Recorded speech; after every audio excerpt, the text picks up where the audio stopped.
Originally I was brought up in the church and I was a Christian, but I'd fallen away for a long time. So I sort of got to a point where I was really lost and hurting, and I was looking for a church. And I'd been to Dayspring and Hillsong and a few of those other, but I didn't feel connected. And then I came to Rivergum, and I just felt like at last I'd found someone to help me with my struggles. And I think with the community, they just get behind you and help you grow. And so I've become a completely different person. You know, I've had a lot of guilt, and I've had to sort of lay that at Jesus's feet, and I've had to, become more optimistic and not pessimistic, and I've had to slowly transform myself. And I think my spiritual health has really changed, and that's helped my mental and physical health as well. I think Rivergum allows you to take risks and things and listen to the call of God. So, for instance, when Boyd and Jenny said that I could be a Connect leader, I said, no way, I couldn't do it. But there was that still voice inside that says, yes, you can, yes, you can. And if you do what God leads you to do, you are amazed at how he helps you. So I've never ever in the 5 years I've led Connect felt pressured to put a study together. I've always had heaps of material, and often I'm in sync with Jeff on the Sundays, and it's been exciting. And I think there's lots of opportunities at Rivergum. So I've got a mentor, Lane, that I signed up with when we first did that first questionnaire thing. And she just meets with me and keeps me accountable and helps me grow and stuff. And I think, sometimes I don't think people at our church take enough responsibility, or they don't get involved enough to help them.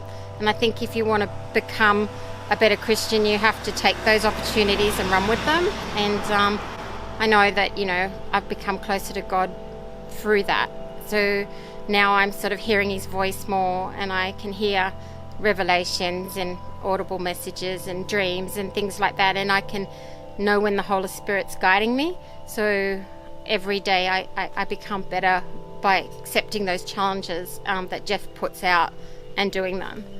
With our Connect group, we try to be really active, so I try to encourage them to take servanthood to heart. So we've done everything from sort of go down to the factories and help with the Christmas appeals and things like that. We're doing the 7 Habits of the Soul at the moment, which is like goal setting and the power of the calendar and filling your bucket with the right things. And we just get involved, do morning teas, and I'm currently on the mission team, and that's God's leading me in a new direction, I think, and so I'm just open to his call on that area of my life. This has been a really big journey for me, and it's sort of I always had that verse, Hebrews 12 verse 1, which says, let us run with patience the race set before us. And I always thought that was the verse, and then recently God said, no, it's not the verse, because you missed the premise. And the premise says, cast aside your demons, and in a cloud of witnesses run the race. And so now it's I get it now.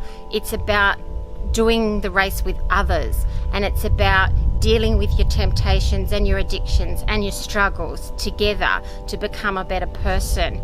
And I'm not a spiritual giant by any means, and I've got a past that I'm not proud of, but every day it's about holding on to that promise that God, who started the good work in me, is going to finish the work he's done until the day Jesus Christ returns, and I hold on to that promise.